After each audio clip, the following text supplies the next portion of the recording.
Numeros 10. Ang Ginoo mingon kang Moises, paghimo og duha ka trompeta nga plata o gamita kini sa pagtawag sa katawhan aron pagtigom kanila ug ingon man sa pagpalakaw kanila. Sa higayon nga patingugon ang duha ka trompeta, moduol kanimo ang katawhan diha sa ganghaan sa tolda nga tagbuanan. Apan kung usa lamang ka trompeta ang patingugon, moduol kanimo ang mga kadagkuan o pangulo sa banay sa Israel. Kung patingugon ang tunog sa pagpasidaan, manglakaw ang mga nagkampo dapit sa silangan.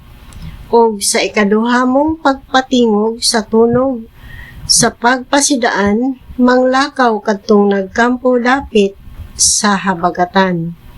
Patingugon gayud ang pasadian kung palakon sila.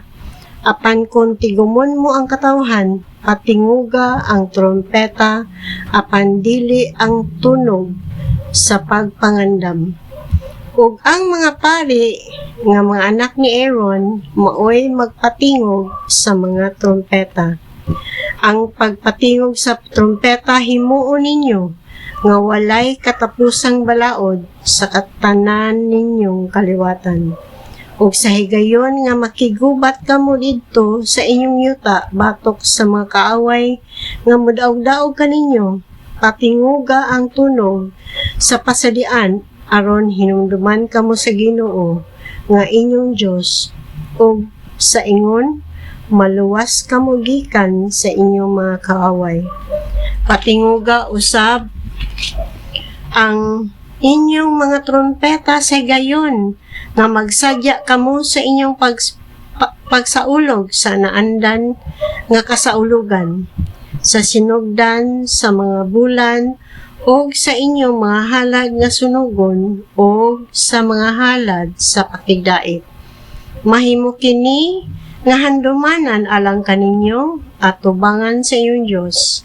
Ako ang inyong Ginoo nga inyong Dios.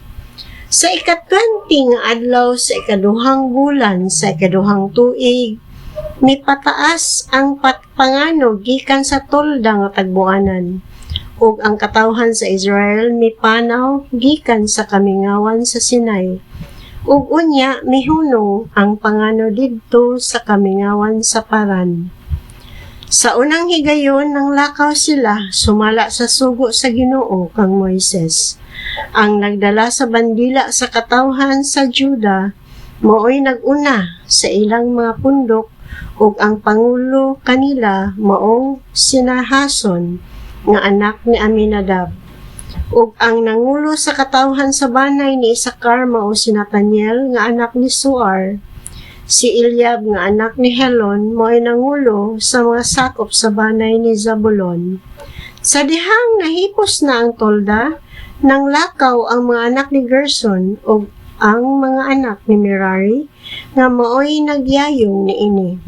Maoy misunod paglakaw ang kampo ilalim sa bandila ni Ruben, uban sa ilang mga pundok, ug ang nangulo sa panon mao si Elisur nga anak ni Sidior.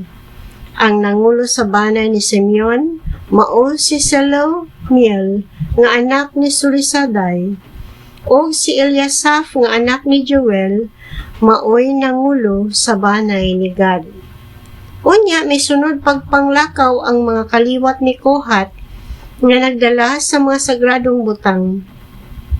So wala pa sila moabot, napatindog na ang tolda. Ang nagdala sa bandila sa banay ni Ephraim, mo'y misunod paglakaw uban sa ilang mga pundok, ug ang nangulo sa ilang panon mao si Elisama nga anak ni Amihud. Ang nangulo sa banay ni Manases mao si Gamaliel nga anak ni Pedasur. Si Abidan nga anak ni Gideoni may nangulo sa banay ni Benjamin. Unya, misunod paglakaw ang nagdala sa bandila sa mga sakop sa banay ni Dan nga dito sa liyo sa tibok panon, uban sa ilang mga pundok, ug ang nangulo sa ilang panon mao si Ahiser nga anak ni Amisaday. Ang pangulo sa banay ni Aser mao si Pagiel nga anak ni Okran. Si Ahira nga anak ni Enan mao'y nangulo sa banay ni Neftali. Mao kini ang pagpahimutang sa katawhan sa Israel sa ilang pagpanaw.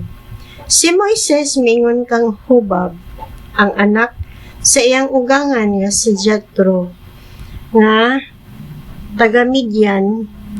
Nagpadulong kami sa yuta nga giingon sa Ginoo nga ihatag niya kanamo. Kuyog kanamo kay ayuhon ka man namo pagtagad kay misaad man ang Ginoo sa Israel nga paswagon niya ang Israel. Apan si Hobab mitubag kang Moises, dili ako muuban, mupauli ako sa akong nasod ug sa akong mga kadugo. Og si Moises miingon, ayaw intawon kami biyai, kay nasayad ka man kung hain ang angay namong kampuhan didto sa kamingawan, ug ikaw man maoy maggiya kanamo. Ug kung mukuyog ka kanamo, bahinan kausab namo sa bisan unsang kaayuhan nga ihatag sa Dios kanamo. Busa mipanaw sila gikan sa bukid sa Ginoo sulod sa 3 ka adlaw. Nag-una kanila ang sulanan sa kasabutan sa Ginoo samtang nangita sila dapit nga kakampuhan nila. Ug ang panganod sa Ginoo nagpaibabaw kanila panahon sa adlaw sa matag higayon nga manglakaw sila.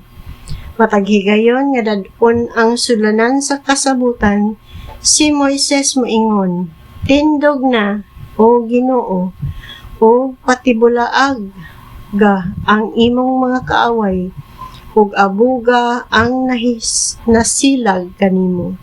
Ug kon ibutang na ang sulanan sa kasabutan, siya moingon, balik o Ginoo, nganhi sa libo-kalibong Israelita.